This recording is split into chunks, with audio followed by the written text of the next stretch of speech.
Welcome back. In her report, Cabinet Secretary Rebecca Kitteridge says the GCSB Act of 2003 is so confused it's simply not fit for purpose.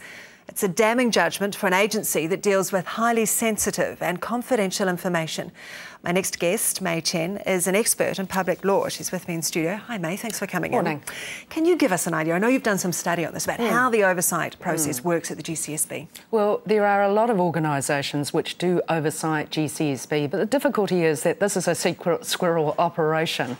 So in New Zealand in particular, I guess it's the Inspector General of Intelligence and Security, generally a retired High Court judge, in this case Justice Neazor, but he is part-time and he has a part-time PA that assists him, and as a consequence, when you're overseeing an organisation with over 500 people and a budget of 100 million, invariably what happens is it's a high trust relationship. It's ex-post-facto, and it does require random dipping in and out just to check that everything's in order, but pretty difficult for one man to do all of that part-time. I was going to say, so what does that mean about the levels of resource that the government applies to the oversight of the GCSB? Well, if you look at the budget for, I think, 2011-2012, you're looking at 130,000, that is little office, costs, and you compare that with the size of the task. We're talking about an intelligence community, which includes not only GCSB, but of course the New Zealand SIS as well. Now, on top of that, they're also subject to, you know, the Auditor General, the Privacy Commissioner, the Ombudsman. We've also got the Intelligence and Security Select Committee, which oversees them, but only with respect to really legislation, policy and their finances. The Prime Minister, of course, is overall in charge in terms of directing priority and direction. You've also got a small committee of officials who are led by the Department of Prime Minister and Cabinet. They're called ODESC, and they sit around. So essentially what happens is GCSB gets the intelligence out, and so does the SIS, and ODESC thinks about it and they advise the Prime Minister. But the difficulty here is this.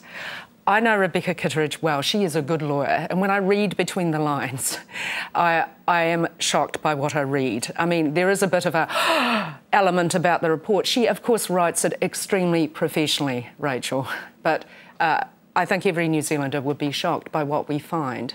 So it is a damning report. Oh, I think it is. I think it absolutely is. When one of the fundamental recommendations is that you need a process in place to make sure that there is proper compliance. I mean, isn't that a fundamental? Isn't that just normal corporate hygiene that anyone would do? I just look at this report and I think about it. If it was a private sector report of a private sector company, heads would roll, people would be sacked. This would be serious misconduct. Is it better, Rachel, that they didn't know it was illegal or that they were deliberately trying to flout the law? Look, it wouldn't matter if they were selling a product, I don't know, toilet paper, but they're not. They're overseeing the security and intelligence of New Zealand, and look at their powers. They are able to intrude into people's lives, and that's really the concern here. OK, so how does what we've seen in this report and what we now know about the GCSB, how does that compare with the way overseas intelligence agencies are run? Well, I think we need to focus on Australia because that's really what Rebecca Kitteridge says we need to aim towards. There, of course, they have an office of 12. They are full-time. And on top of that, they run a model which looks to me a lot like the Independent Commissioner into Police Conduct. They've got some ex-intelligence people in who kind of have institutional knowledge, might know where the bodies are buried, but they've got a significantly beefed up operational role as well. So they actually go in and say, well, hang on, are you conducting this properly? Have you got proper security systems and compliance systems in place to make sure you're complying with the law because of your very intrusive powers?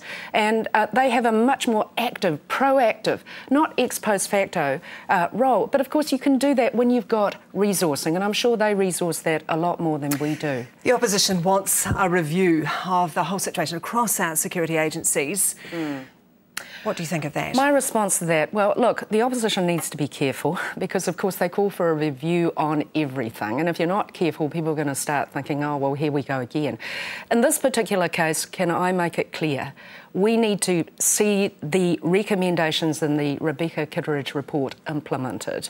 The key thing here is we've got to beef up the Inspector General of Security Intelligence's role. There's got to be a proper office. I mean, what if he goes away? I don't even think he has a deputy. So what does that mean? He can't take holidays? Or does that mean everybody's supposed to do what they're doing when he goes away? We've got to have a beefed up office. If there's going to be any law reform, it should be of his Act, to make sure that his Act gives him adequate powers, not only to oversight in a reactive way, but to oversight in a proactive way. The amendments to Section 14 to allow the GCSB to do what they are currently doing illegally or have been in the past worries me a great deal. Until we get the oversight fixed, Rachel, we should not be giving GCSB any more powers to be snooping on New Zealanders. All right, Mai Chen, we have to leave it there, but thank you.